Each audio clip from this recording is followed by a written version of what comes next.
Assalamualaikum warahmatullahi wabarakatuh.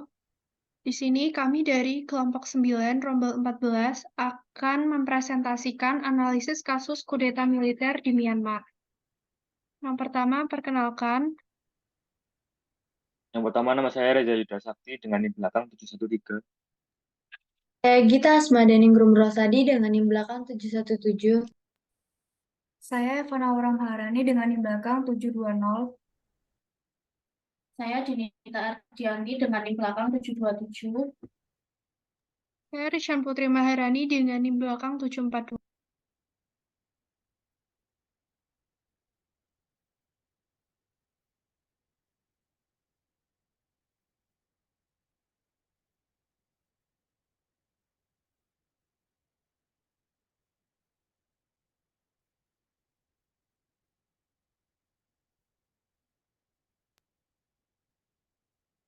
Latar belakang kasus kudeta militer di Myanmar adalah salah satu isu yang menarik perhatian dunia internasional.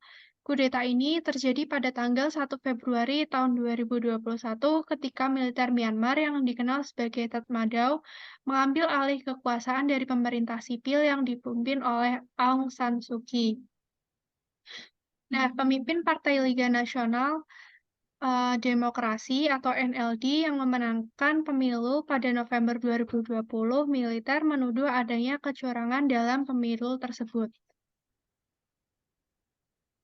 Selanjutnya, meskipun Komisi Pemilihan Umum Myanmar menyatakan tidak ada bukti yang mendukung klaim itu, sejak kudeta, rakyat Myanmar melakukan proses massal untuk menuntut pemulihan demokrasi dan pembebasan tahanan politik termasuk Aung San Suu Kyi. Namun, militer menanggapi protes dengan kekerasan, menembakkan peluru tajam, meriam gas, gas air mata, dan granat ke arah para demonstran. Menurut Asosiasi Bantuan untuk Tahanan Politik atau AAPP, hingga tanggal 18 Maret tahun 2021, setidaknya 224 orang tewas akibat tindakan represif militer tersebut.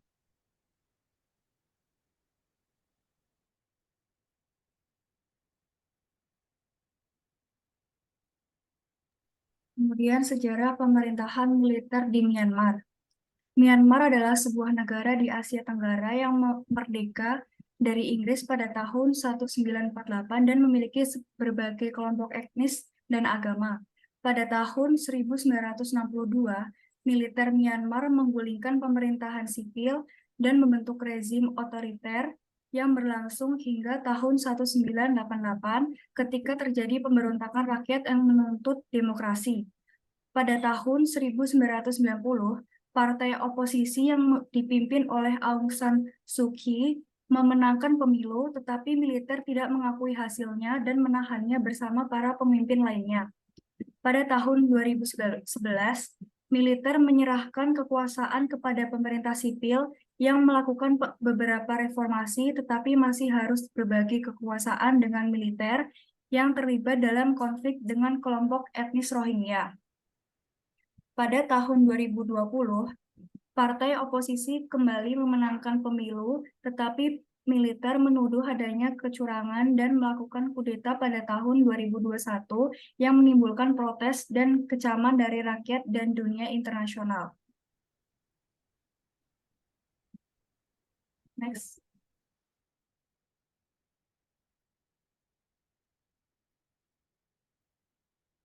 Yang berikutnya adalah dampak dan respon internasional. Dampak negatif terhadap stabilitas dan kesejahteraan, yaitu kudeta militer terbaru di Myanmar, menunjukkan bahwa proses demokrasi di negara tersebut masih rapuh dan rentan terhadap gangguan dari aktor otoriter.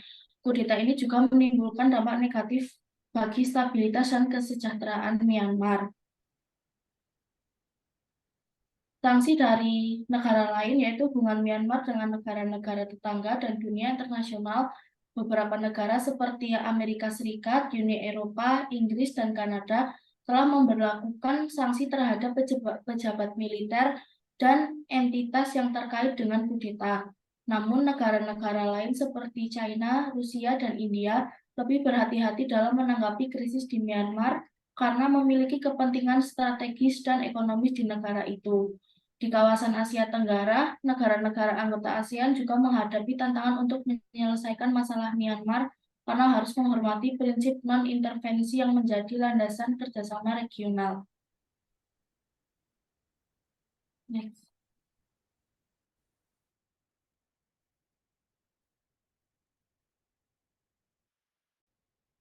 Solusi kasus kudeta militer di Myanmar adalah melibatkan peran aktif ASEAN sebagai organisasi regional yang beranggotakan 10 negara, termasuk Myanmar sendiri. ASEAN memiliki prinsip dasar yang disebut ASEAN Way, yaitu mengedepankan musyawarah, konsensus, dan non-intervensi dalam menyelesaikan masalah-masalah di kawasan. Namun prinsip ini juga menjadi kendala bagi ASEAN untuk mengambil tindakan tegas terhadap Myanmar, karena harus menghormati kedaulatan dan integritas teritorial negara anggota. Oleh karena itu, ASEAN perlu mencari cara untuk menekan militer Myanmar agar menghentikan kekerasan, membebaskan tanah politik, dan mengembalikan kekuasaan pada pemerintah sipil yang sah.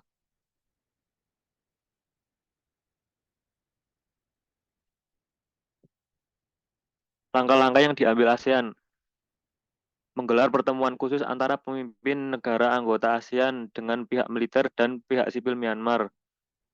Lalu yang kedua, memperlakukan sanksi ekonomi dan politik terhadap militer Myanmar, seperti memutuskan kerjasama dagang, investasi, bantuan, dan pariwisata, serta menangguhkan keanggotaan Myanmar di ASEAN sampai militer bersedia menghormati hasil pemilu dan mengakhiri kudeta.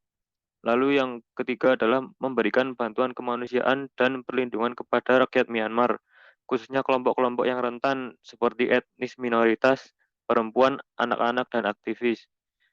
Yang keempat, mendukung upaya masyarakat sipil dalam mempertahankan demokrasi dan hak asasi manusia, seperti melakukan advokasi, kampanye, pendidikan, dan pemantauan. Yang terakhir yaitu ada kesimpulan. Kesimpulan yang diambil yaitu kudeta militer di Myanmar bukan hanya masalah internal, melainkan juga ancaman serius bagi demokrasi, hak asasi manusia, dan perdamaian regional. Diperlukan juga kerjasama global untuk tekan militer agar berhenti kekerasan, melepaskan tahanan politik, dan kembalikan kekuasaan kepada pemerintahan sipil yang sah. Dukungan internasional penting untuk mempertahankan hak-hak rakyat di Myanmar dan memperjuangkan demokrasi. ASEAN yaitu dekat dengan Myanmar memiliki tanggung jawab dan peluang aktif menyelesaikan krisis ini. Namun, tantangan seperti perbedaan sikap dan kapasitas terbatas perlu diatasi. ASEAN juga perlu meningkatkan solidaritas dan kredibilitasnya sebagai garda demokrasi dan hak asasi manusia di kawasan.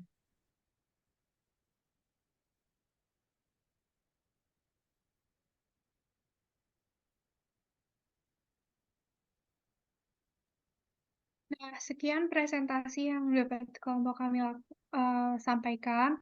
Namun ada beberapa pertanyaan dari kelompok kami yang mungkin bisa lebih memperdalam pengetahuan kita. Yang pertama, saya mau bertanya kepada Reza.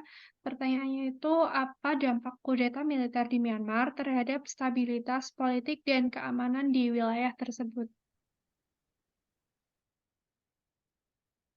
Jadi dampak kudeta militer di Myanmar telah menciptakan ketidakstabilan politik yang signifikan dan meningkatkan risiko konflik internal, mengancam perdamaian dan keamanan di negara tersebut. Pertanyaan selanjutnya saya kasih untuk Dinita, yaitu bagaimana sih respon internasional terhadap kudeta militer di Myanmar? Jadi komunitas internasional itu secara luas menolak kudeta militer di Myanmar, menuntut pembebasan tahanan politik, dan menerapkan sanksi ekonomi untuk menekan rezim militer. Kemudian saya izin bertanya, bagaimana kudeta militer mempengaruhi hak asasi manusia di Myanmar? Izin jawab. Kudeta militer di Myanmar telah menyebabkan pelanggaran hak asasi manusia yang serius, termasuk penangkapan sewenang-wenang, kekerasan terhadap demonstran, dan pembatasan kebebasan berbicara. Aku mau nanya ke Eva, dampak kudeta militer di Myanmar tuh terhadap perekonomian negaranya tuh gimana? Izin menjawab. Kudeta militer telah merugikan perekonomian Myanmar dengan mengakibatkan ketidakpastian, penurunan investasi asing, dan gangguan dalam sektor bisnis berdampak negatif pada pertumbuhan ekonomi.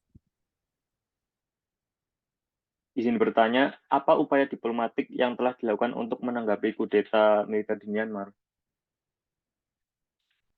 Ya, izin menjawab, beberapa upaya diplomatik, termasuk mediasi dan negosiasi, telah dilakukan oleh komunitas internasional untuk mencari solusi politik yang damai dan mengembalikan pemerintahan sipil di Myanmar. Sekian presentasi dari kelompok kami. Apabila ada kesalahan, mohon dimaafkan. Wassalamualaikum warahmatullahi wabarakatuh. Waalaikumsalam.